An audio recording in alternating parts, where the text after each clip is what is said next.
everyone, and welcome back to Tammy's Red Men. It's been a big week for Liverpool. Derby game yesterday, but we have two amazing guests joining us today to talk everything Liverpool, bringing Liverpool home to you guys. So the first one we have coming in, and thank you so much for joining the channel, is Lazer. Welcome in, Lazer. How are you, mate? Yes, Tammy, I'm good, thank you. I like that introduction. It's been a long while. People have heard that, and you've done it justice. You've done it absolute justice. So it's yours truly, Lazer LFC. Thanks for having me on the show tonight, Tammy. It's been a pleasure, as always. You know, we've kept in contact anyway, but it's good to be talking things Liverpool in front of people. To the masses. It's certainly good to have you back, Lazer. Yeah. So thank you for coming on. Thank you. And our second guest, I think this may be his first or second appearance on Tammy's Red Men, but welcome in, not the one, the only, Stephen. Thank you very much, Tammy. Great to be on here for the first time. And you do too, Lazer. It's been a while. Yes, Stephen, how you doing, boy? You all right? Oh, yeah, definitely. Been very busy, but I'm glad to be on here. Good. So it is good to have you both back on here, and it is good to say that Liverpool had a win yesterday with King Kelleher and his penalty masterclass. My Irish goalkeeper. Beating Derby on penalties. Guys, we'll start with Stephen. What was your thoughts on the game yesterday, and obviously speaking about Kelleher as well?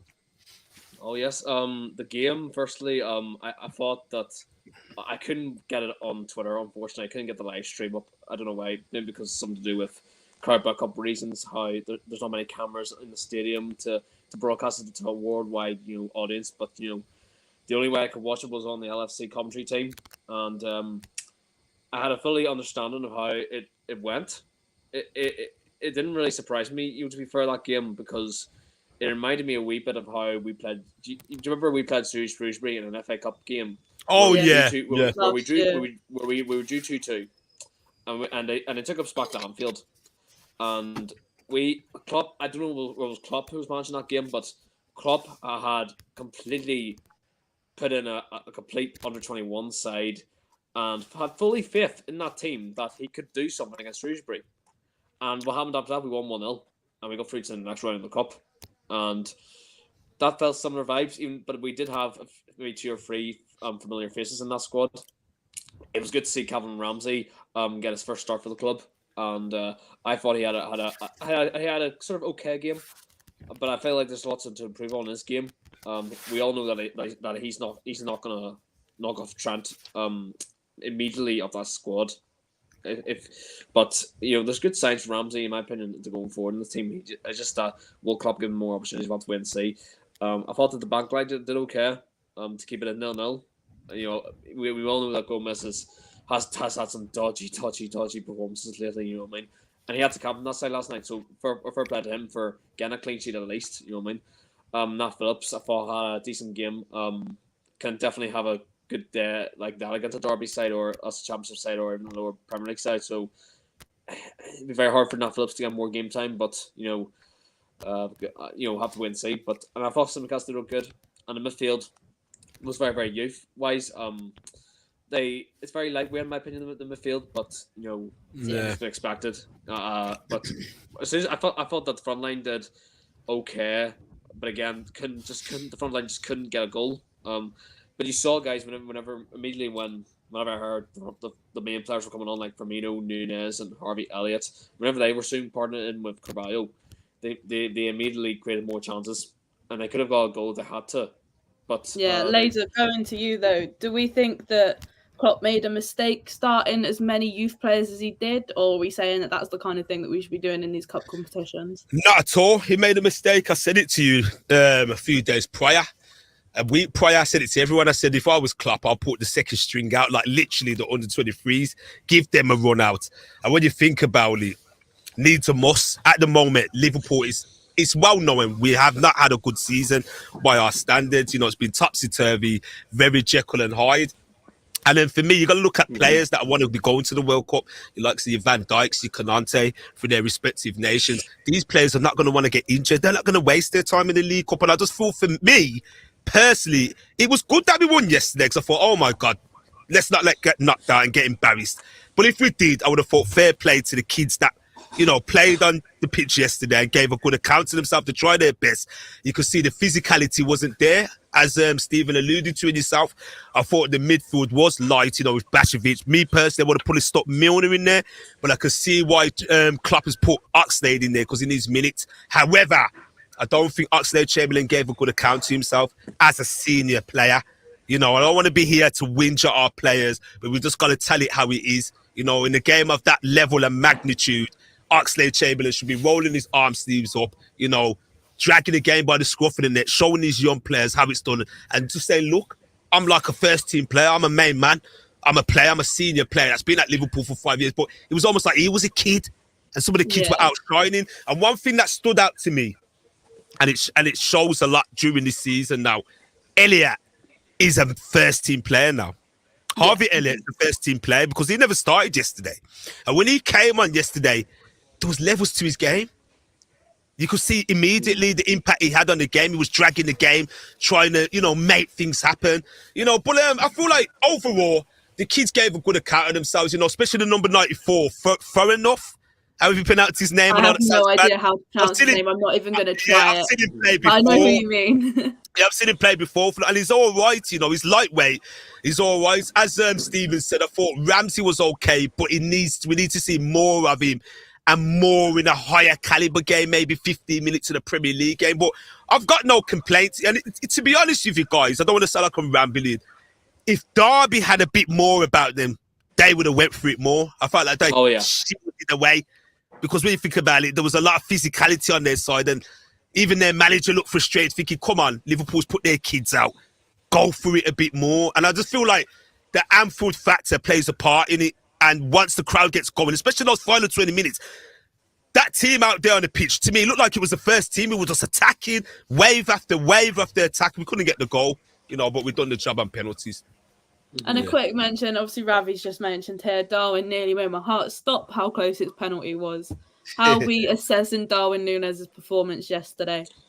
I don't know, but he came on, my opinion, he could have, I feel like he could have scored one of the goals he had his time on the pitch, but I think that, like a lot of us are saying, I don't think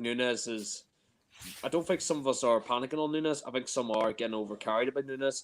Maybe they're saying he's not good enough for this Premier League, but like I said with Suarez and maybe said other strikers that come into like Fernando Torres, they've got to get used to this league. It's a high enough tense league as it is, you know what I mean? And Darwin Núñez is only 22, and he's only coming off the back of scoring a lot of goals in Portugal. But I believe that he can definitely progress his game now at his age where he's at to get into the Prem. I feel like even though last night he didn't get the goal, he's not going to do that in every game. He's not going to do that in every game, you know what I mean? I don't even think Salah would have come on last night, to be fair, and would have scored against Derby if he had that amount of time he had. So, Núñez for me, I'm not panicking on him. He needs time, in my opinion. I've actually, talking about Núñez, I've done a 360 on him, in the space of something like 3 weeks. And in the last couple of match games, he's impressed me, Núñez has. He has, and I've sat back and analysed it. I don't know if I'll say it to you, Tammy, the other day briefly on my live Instagram debate. I feel like he's a victim of the price tag. Yeah, I think certain players that come into the Premier League, especially if you're playing for big established clubs like your Liverpools, your Manchester Uniteds, etc., there's always a weight of expectation to get the job done and hit the ground running. And I think that's the case with Núñez. And I think the comparisons were made with Haaland, the similarities in their height, how they performed in their respective leagues. Obviously, Haaland's got a few more years ahead of him because he's played in the Bundesliga for Dortmund. He's played in the Austrian league for Salzburg. Was it Salzburg before that? So we know more about Haaland. He's got a bit more pedigree. But looking at Núñez, give him a couple of seasons, and this geezer's going to be flying. Honestly, I really believe next season, this is when we will see Núñez. All those posts that he's hitting will be converted into goals because he is making things happen. And I feel like, forget yesterday's game, I feel like he came on, he knows it was a lower level standard. He's going for the motions. He would have been cold. Looking at the Tottenham game, in those first 30 minutes, he was excellent in that game. Absolutely excellent. Destroyed Tottenham. When he came on against Man City, he was a bit clumsy in his final decision making, but he made things happen when he came on. And I just feel like, give it time. You know, after the World Cup, etc., next season, you know, once our team starts getting back up there, we make a few more additions, we will see a better Darwin Núñez, 100%. I mean, I've said all along, I think it was always Núñez wasn't going to come in and just hit the ground running. He was going to need time to settle in. And he kind of has come in at that weird stage where Liverpool they're not what they were last season by any stretch of the means. But he's going to progress with them, and especially under Klopp. This is like a perfect opportunity for Núñez where, like you said, Lazer, Haaland's had that past experience. Yeah. Núñez is young, he's fit, he's got Klopp's back in. And I think slowly we're seeing, even so far this season, he's played, if you think the first game compared to now, he got a red card early on in his Liverpool career. Yeah. And now he's at the stage where, okay, he's not getting the goals, but he is creating chances and hitting the post, which we so definitely need from him. And hopefully those goals, those chances of hitting the post turn into goals. Yeah. But on that note of signings, we'll move swiftly on to FSG putting Liverpool up for sale. I was so shocked when I heard this news. I went live on Instagram straight away and I was like, oh my God, I cannot believe what I am seeing coming out of this club right now. It just seems to be a mess, guys. What are we thinking? Lazer, we'll start with you on the whole FSG carnage that's going on right now. Well, it's a mad one because Stephen's known me a bit longer than yourself. And Stephen would have saw when I used to do a few rants going back as far as 2021 when we had all the Super League debacle and stuff like that. Yeah, I do what they tried to pull off, you know, with the club. You know, one thing I'll say about FSG, sometimes the saying is you got to be careful what you wish for. And it's weird because I think you broke the news to me, Tammy. As you know, I have a busy day at work and sometimes I'm just lost in my own and I don't know what's going on in the social media football world until I get home. So I've heard the news. But if you round the clock back to a year and a half, I would have been jumping for joy. But it's almost like a weird feeling come over me and I thought, hang on a minute here. How do I feel about it? I didn't know how I felt about it at the time. Now, it could go both ways. We could get an oil sheik, an Arab, that's talk about this owner that basically tried to bid for us back in 2007. I don't know how concrete that is. I think that's we've got to think where does Liverpool want to go? Because what FSG has done for us, when you think about where they dragged us from the Hicks and Gillette days in 2010, you know, literally Liverpool was on its knees. And what they've done, they bought the club for 300 million or something like that. The club's valued well over £3 billion now, £4 billion. They have done a lot of infrastructure for the club. Regardless what people think about Fenway Sports Group, they have done some decent things for the club. You know, one thing about them, they've done wrongs, but they've corrected those wrongs. For example, the ticket prices 5 or 6 years ago, we had that mass walkout at the Sunderland game. You may remember that, Tammy. They corrected it. You know, the furlong business, you know, they've done things to the training facilities, the parts of the stadium, you know, the stand, etc. They have done things. Yes, they haven't put their money in the pocket where we would have liked. And I just think it's a case now where maybe they're getting out at a time where they think, you know what, they've done what they've needed to do. And we can't compete with the likes of Manchester Cities and now Newcastle United and the Chelseas, you know, and then Manchester United. Because when you think about it, if we had an owner that had a bit more about them, maybe Liverpool would have more trophies. Money does talk. You've got to get the players to be able to propel you to the next height. And when you just look at a club like Liverpool, Klopp's done a lot of miracles, you know, building on the club, because they owe a lot of credit to Jurgen Klopp. Without Jurgen Klopp, Fenway Sports Group wouldn't be where they are now. Because I don't think Brendan Rodgers, if it wasn't for Klopp. Brendan Rodgers can do this. I don't think a Pochettino can do. I don't even think a bloody Pep Guardiola can do this. And I rate him as a manager highly. Jurgen Klopp has done wonders for Liverpool Football Club as a manager, as a person, you know, everything as a coach. And I just feel like FSG being put up for sale now. The time, you got to look at the timing. Is it been something that's planned? Is it been something where behind the scene Klopp knows because he's done the extension as well, signed his contract extension, and it's coming at a time when it's the World Cup? And could it be as quick as January where we have a new owner, just like what happened to Newcastle? It's quite scary, this is, because I think the timing was really strange because that day it was, I think it was last Wednesday or was it Monday? I remember I came home. I was like, oh, great. We've just drawn Real Madrid in the Champions League. Yeah. Tough game. Sort of panicking about that. And then literally within the next hour, we then hear FSG are putting the team up for sale. And it was like, hold on. We draw Real Madrid. Now you're putting us up for sale. And then not only that, the day wasn't finished there, but 4:00 that afternoon, we then hear that Liverpool are now favourites to sign Jude Bellingham, which in that whole saga is just completely insane itself. So it for me, it was the timing of it was very, very strange because it was almost like they saw who we'd drawn in the Champions League and then they were like, right, let's break the news now. Like sort of kick them when they're down a little bit. But Stephen, what are your thoughts on FSG at the moment? Obviously, lots of fans having mixed feelings, but what are your thoughts? To what you just said there, Tommy, I feel like I thought in the past that this would have been good news. For me, this is mixed news, in my opinion. Yeah, I feel like that as well. And the argument of fans that I will say, they won't care. They'll go for certain ways and they'll go another way in the arguments. But where I stand on this is, I only remember the times whenever Hicks and Gillette were in charge, and I was only about 11 years old at the time. That's still a young age to remember those times. I can remember the protests happened before the Blackpool game when we lost 2-1 in an absolutely disgraceful season under Roy Hodgson. Let's be fair, guys. For Roy Hodgson should never even been near Liverpool at the time. We were as a club. We were still big enough as a club. Yeah, well, European powerhouse. But I think through certain resources that I heard from one of my friends that who was much older than me at the time, but he was able to tell me stuff that I could understand where he was coming from in the Hicks Gillette news. That it was when we played Real Madrid in 2009, right? And we just beaten them at the Burn by 1-0, and there was this talk that Hicks and Gillette were going to get rid of Rafa Benitez that night for some reason, because yes, that was a good season. We were competing for the title. But as far as I can remember, it was a lot of fans that were sort of like on the ropes in terms of the ownership wise, because they thought, what on earth's going to happen next with this club? Are we going to go bankrupt or not? So that was the state of Liverpool when we were under Hicks and Gillette. Now I can remember clearly when FSG took over, and it was a sort of okay moment, so saying, okay, if you understand what Liverpool's about, we will accept you. And I think I remember whenever their first games were in charge. They came to the Napoli game and we won 3-1. I think we went 1-0 down, but we came back to win 3-1.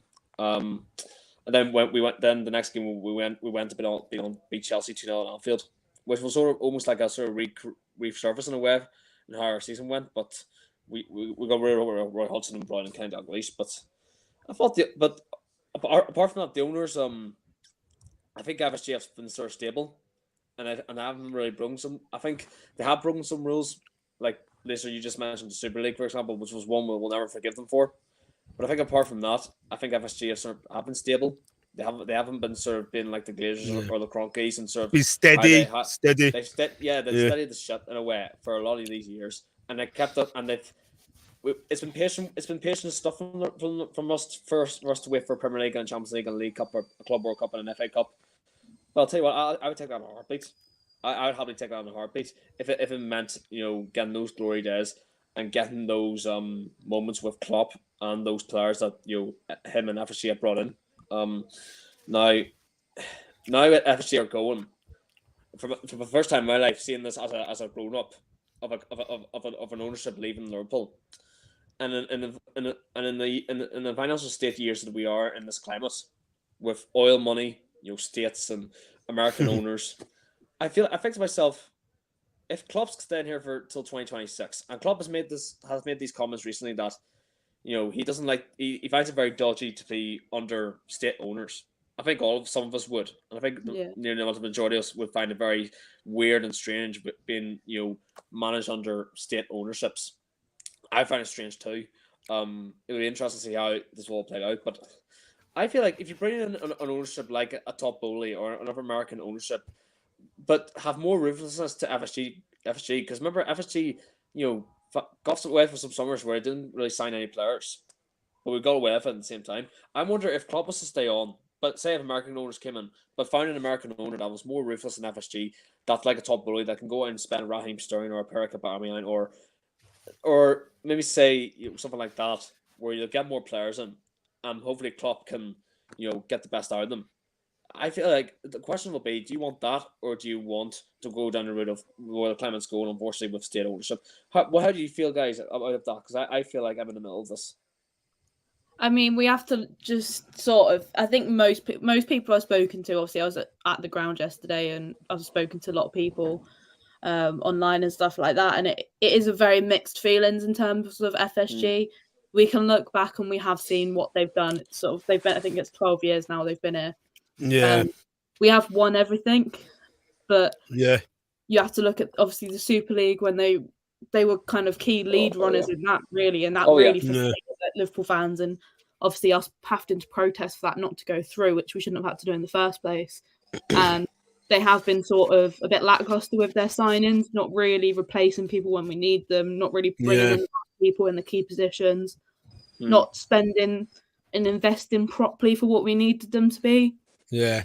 But obviously with this situation, the breaking news headline was Liverpool being put up for sale, but obviously we know that they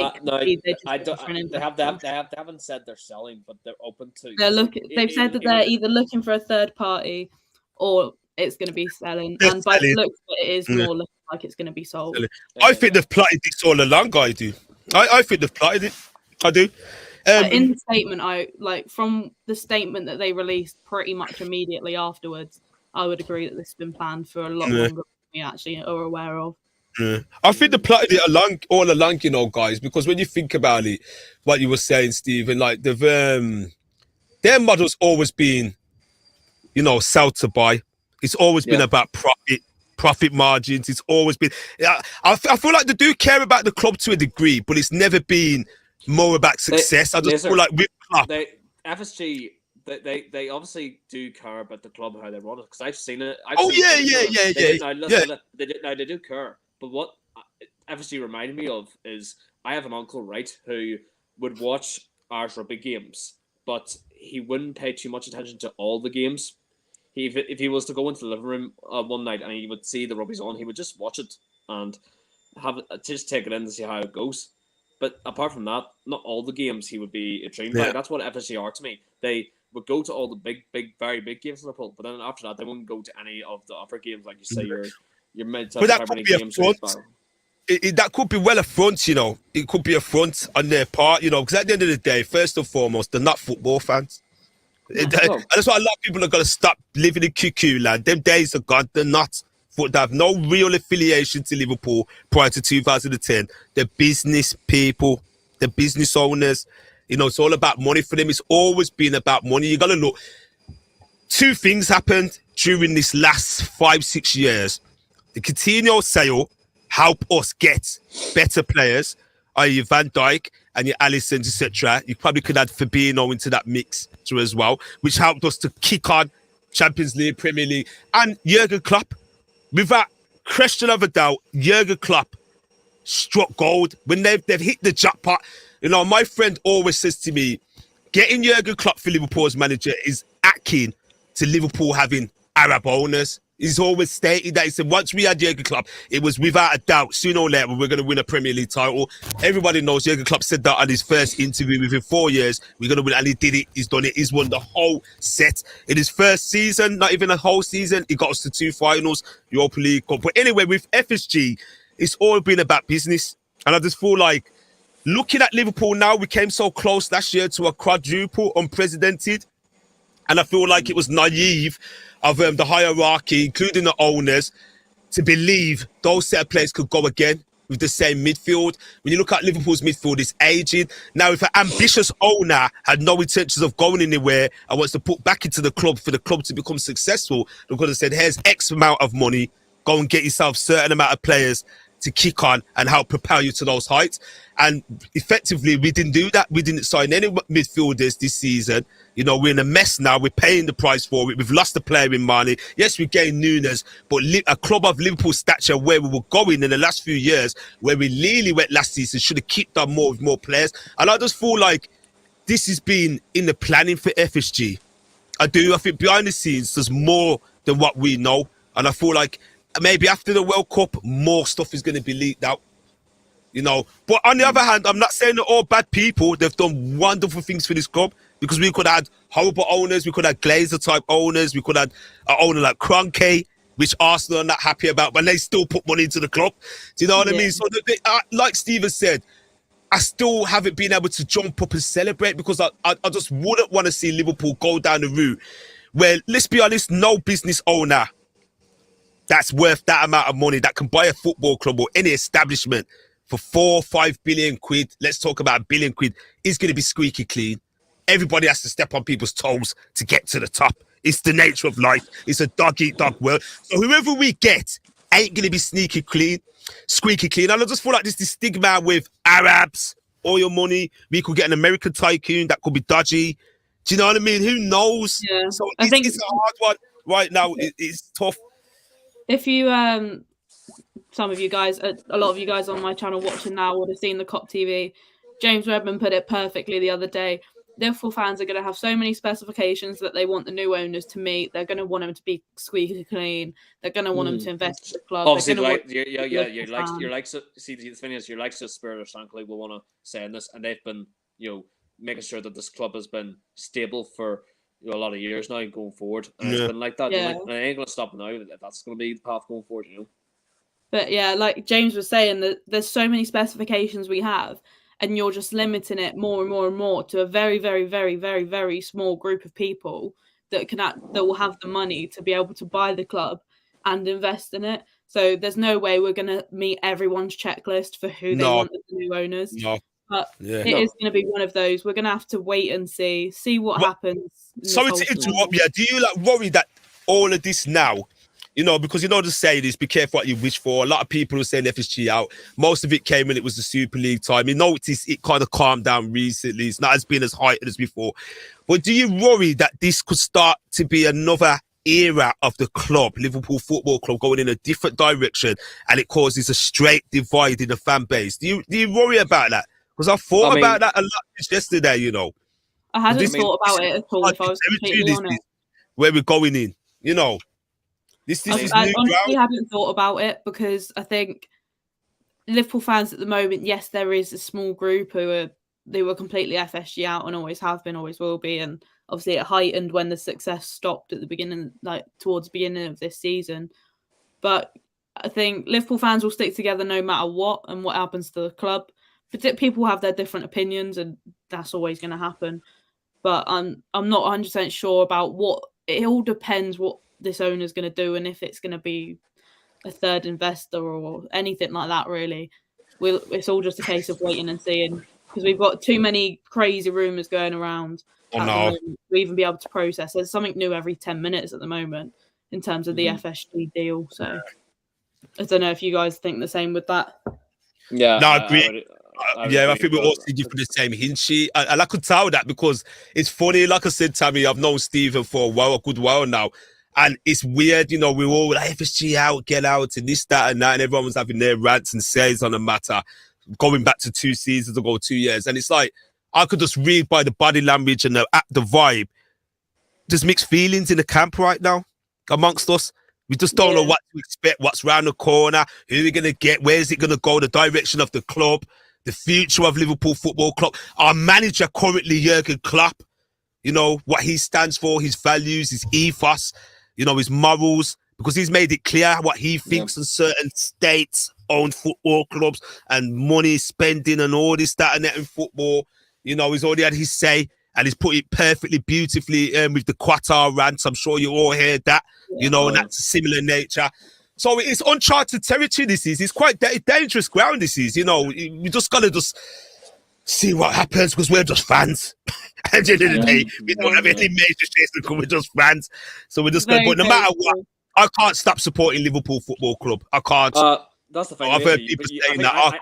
I think you put it correctly, right? I've seen over the past week of a mixed divide. There'll be the fans who want to stick by the club, and yet there's other fans who want to stick to their morals. And definitely fair enough, stick to your morals. But some of the majority would, if some of them said it, if a Saudi or of a Saudi ownership was to come into this club, they said they walk away because they feel like they have no part to be a part of their standards now, and I totally get that.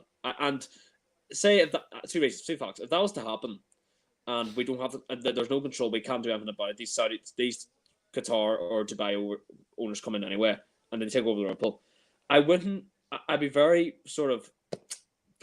unhinged and maybe find it very mixed and dodgy about it. But I would say to myself, right, keep supporting the club you love, but do not say thank you to those owners for what they did to the club.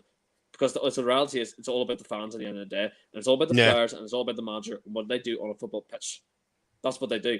Because the owners, if it's good owners or bad owners, they don't really communicate nowadays to the training pitch, or they communicate much to them people anyway. So I feel like to myself, no, I'm just gonna do what you do, but I'm just gonna focus on what's going on the field, and every single match day and every single player on that pitch and the manager, what they do at Anfield, or going away at Stamford Bridge or the Emirates Stadium or St James's Park. I'll be there to support the lads on the pitch. It certainly is worrying times for Liverpool, and I think we all know, no matter what, us three will be there supporting it all the way through. Of course. Yeah. But guys, talking of worrying times, we have Southampton this weekend. Obviously, they've just sacked their manager, Ralph Hasenhüttl, and now I think just in the last few hours, it's been confirmed that the Luton manager is going to be their new manager. Nathan Jones. Luton Town of all places. Yeah, of all places, Luton Town. But guys, Lazer, what are we thinking for this match? Is it going to be a tough one, or do you think we're going to cruise through this one? Well, it will be a tough one. It will be a tough one, and that, because like I said before, big up to Bailey 19, big up to yourself, Bailey. It will be a tough game, regardless of him, Ralph Hasenhüttl, not being given a sack, if he was in the dugout or what. And the reason why I say that, we've got a World Cup on the horizon. A World Cup's on the horizon, guys. You know, a lot of football's been played. And at the moment, Liverpool seem to be this topsy-turvy, up and down Jekyll and Hyde team. You know, for some reason, we just can't get ourselves up for playing the small teams this season. We can't. No. We can't, guys. And you remember me saying this back to you guys all the way in August. We just can't. You look at every game. Our win against Spurs last weekend was our first away win. Liverpool Football Club, first away win of the season. Well. Like, how is that happening? Do you know what I mean, guys? We've won 5 league games all season. So for me, it's still going to be a tough game. However, I think if you're going to put out the right team and the boys are at it from the get-go, we should have more than enough to score a goal or two to dispatch of Southampton. But there will be moments in the game where Southampton will be launching balls into the box and making it very physical and difficult for us. We just got to be on our toes and make sure we get the 3 points. Because for me, when I look back to that win against Tottenham last week, and I was on the phone to my mate, Ada, and I said, "No, I've been that wrapped up in what's going on in my life at the moment. I don't like looking at the table. It hurts my eyes seeing Arsenal at the top and not even seeing Liverpool nowhere near that 6-8 place." I think, bloody hell, when I saw the table last weekend, guys, I heard before that we were 13 points behind Tottenham. That game was must not lose. We were 10 points, but we could have went 13 points. So beating Tottenham, we became 7 points. We've got a game in hand. So it's crucial this weekend that it can be scruffy, it can be an own goal, it could be whatever it is. Get the 3 points, dust ourselves down, come back Boxing Day, and we go again in the new year. We will have our players back, the likes of your Matips, your Diaz, you know, your Jotas as well. We may make a few additions in the January. Who knows? We just don't know what's around the corner. You know, and kick on that 4th place is still there for the taking. And I've said it to Tammy already. For me, it is crucial that Liverpool get 4th place. But on the other hand, I know this is a different subject. I feel like we can do something in the Champions League. We'll leave that one for another time. We'll come back to the Champions League. We'll get you on our Champions League preview, obviously, when it returns. When we play Real Madrid. I do. But the worrying thing is, Stephen, we are only 7 points off the relegation battle. Obviously, it is early in the season still, but it is 7 points between us sat in 8th and Southampton sat in 18th, which is absolutely crazy, to be fair. But what are your thoughts going in, playing those 7 points, obviously, between us and Southampton going into this weekend? Are you thinking we're getting that win for definite? This game for me is more bigger than Tottenham last week. Because if you think about it, guys, what Lazer said, if we struggle against the big teams this season, struggle against the lower teams this season, you know that this game before World Cup is crucial into trying to get our top 4 hopes sorted before that. And, you know, I feel like you have to put your best team out. And I think we'll get to that in a moment. But yeah, I think now is the time not to, screw up again like Brighton, 3 o'clock last month, draw 3-3. And especially Leeds as well. So The Leeds game, man. There's a real pressure in trying to get this game over with, and we can come out to win with 3 points. And you have to remember, guys, we have to get Chelsea, Man United, and Tottenham to drop points at the moment, and Newcastle. Yeah, Newcastle are playing Chelsea this weekend at St James's Park, so it's going to be hard on Saturday. I think we'll have to put our best team out, and I expect these boys to really wake up and actually put in a big performance. I think they need to. They need to. Speaking of putting the best team out, we'll head straight into the lineup. Stephen, we'll start with you, as you were just speaking about putting the best team out. Who is your best team that Liverpool can put out this weekend against Southampton for the 3:00 kickoff? The best for me, the best goalkeeper in the world comes back in. Awesome. Right back Trent. Centre back partnership I would have Kanate and Van Dijk. Left back Robertson. In the midfield, the midfield's been a weak point this season, hasn't it? So, Fabinho hasn't been playing well, but he's been sort of coming back to form in these last 2 games. But do you risk him having a bad game again against Southampton potentially? And I don't know. I've got that feeling. I would start a 4-2-3-1. I would start Henderson, Thiago in the midfield, and in the 4-2-3-1 forwards, I would have Harvey Elliott, Nunez, Salah, and Carvalho. I think that's about how much we can go for at the moment. I think Fabinho needs to rest anyway. He's played too much football, and I feel like he's looking shaky this season. That's yeah, wobbly. So he can have a good game, but he can drop his performances in the next game. You know what I mean? So I would definitely. I think for this game, I would rest Fabinho and I'd have Henderson, Thiago in the midfield. But that's how I line up. On Saturday. Yeah, guys, don't forget to drop your predicted lineups in the comments. Obviously, it'd be nice to hear other team lineups as well. But Lazer, who are you going for this weekend against Southampton? My strongest team at this current moment for Liverpool is a no-brainer. Obviously, the goalkeeper, we know who he is, Mr. Becker. Back line will be the centre-back pairing of Konate, Van Dijk. We have Trent, we have Robertson. Now, I will go 4-3-3 for this game. So I would actually leave Fabinho out for this game. I'll play Henderson, Thiago, Elliott. I'll play Salah, Bobby, and Nunes. It's as simple as that. Yeah, there's no need to, there's no need to put Cavallo in or anything like that. Just start it like that and then make the necessary changes. And if we get a couple of goals in, we could probably bring off Henderson because he doesn't seem to play a full 90 minutes these days. We probably could bring Fabinho on. We could even bring on Bačević as well because I'm liking him, Stefan Bačević. I'm really liking him. He's a good little kiddie. He's a good player there. And without disrespecting Southampton, yes, like I said, it's going to be a tough game. But for me, they're not a good team. They're not a good team, guys, man. Be tough. The only reason this game could be a tough game is if Liverpool make it tough for themselves. That's what I mean. Yeah, by messing about. Season, and I think that's going to be the problem is if Liverpool do not play the way we need them to, don't go out and go for this game and go for that win and have that passion, that fire, and that pressure, the need to win that we've had in these big games. And sort of, we look back to the Man City game where we won 1-0.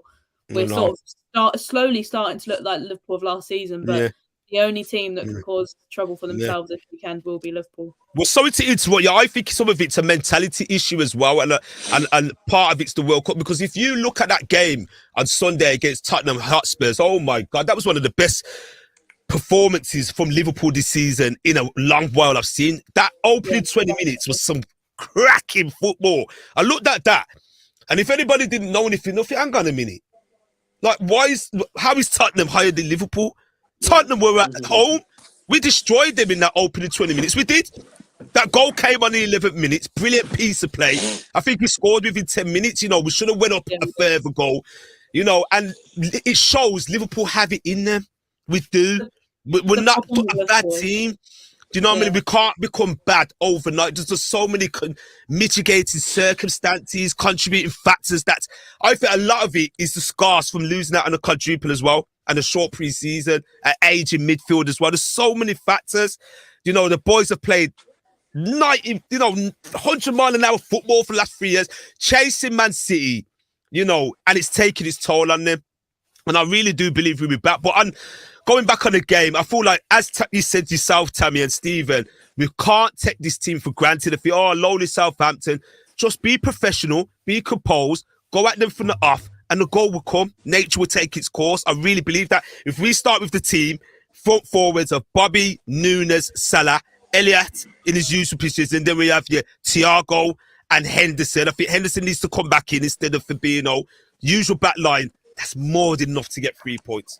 There's no need to start tinkering, putting your Oxlade-Chamberlains in to feel sorry for him and Cavalios. We just get 3 points. Yeah, I think the worrying thing with Liverpool this season is we'll either play a good first half and a rubbish second half, or the opposite. Yeah. And that's going to be the concern, is if Liverpool start off well and have that good first half against Southampton, which we so desperately need, are we then going to have a rubbish second half and look shaky? Because I'm not going to lie to you, that last 10 minutes of the Tottenham match, I was watching like this. And I was horrible. I couldn't see a thing. And it was so painful. Yeah. But on the topic of going halves and halves on a game, what's our score predictions for this weekend? Stephen, we'll start with you. I'm going to go 3-1 Liverpool. 3-1 Liverpool. Who's to score? Who's your scorers for this weekend?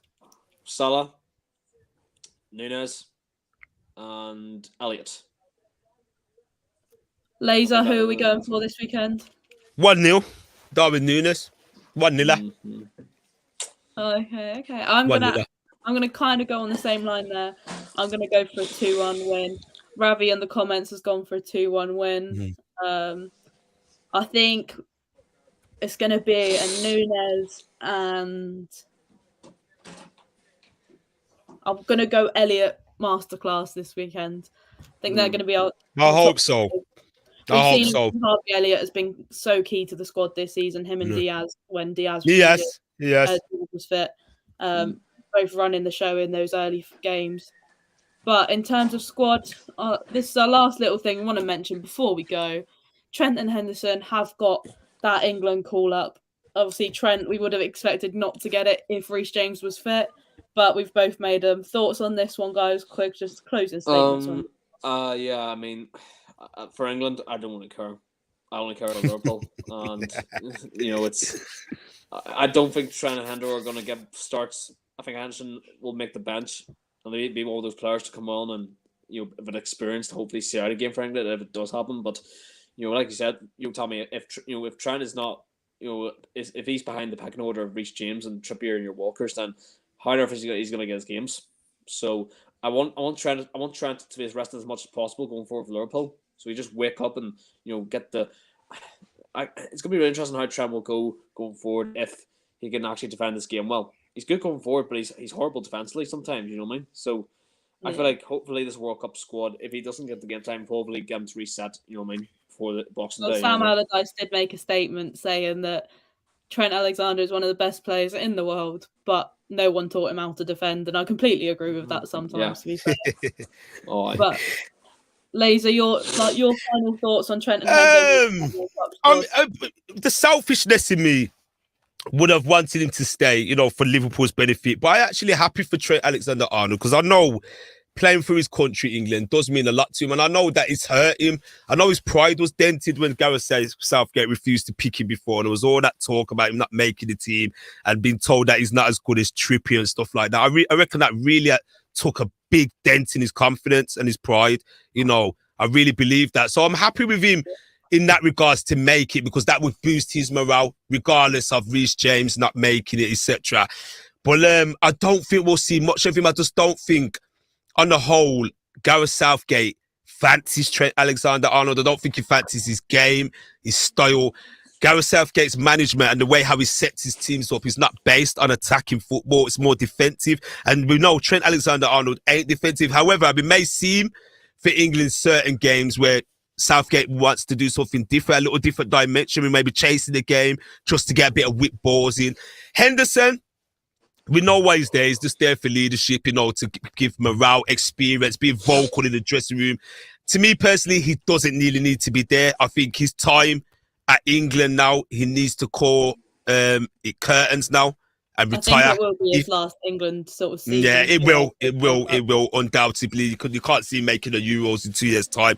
So there's nothing really more to say on that, really. But I'm happy for Trent to be a part in it, because even as a football player, you know, playing for your respective country, I think it's been a part of the whole setup, being in the camp, being around your mates, you know, being a part of the journey, regardless if you're going to even make the first match day squad, you know, in the 3 group games. And I feel like that would do the world of good to Trent Alexander-Arnold. We're just going to hope, as Liverpool football fans, he doesn't get damaged in training, you know, or anything stupid like that. And spoilers, because I feel Trent Alexander-Arnold will come back stronger next season for Liverpool. You know, we know his game's not based on defending and stuff like that. We know that it never has been, you know, and I think that's why we're speaking about him. I think this needs to be said. I think a lot of the flaws by Trent Alexander-Arnold that's getting heightened is because we have no Wijnaldum no more, and Henderson can't do the job that he once used to could do. Because if you look at that, Henderson used to do a lot of the dog's work on that side, and Gini Wijnaldum, and those players are not there anymore, so he's getting more exposed. And Liverpool, I was meant to say when we were talking about FSG and we were saying about obviously signings and stuff, Wijnaldum was the first case of we did not replace that player correctly. Exactly. There's so much more to talk, man. We've got to get these shows on the go.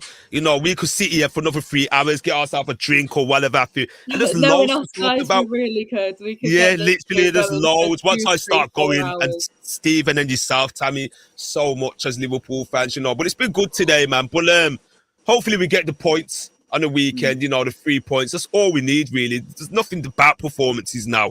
World Cup's on the horizon, because Van Dijk's not going to try. He ain't going to be going into tackles, and come on, he's not. He's just not. Do you know what I mean? They're not.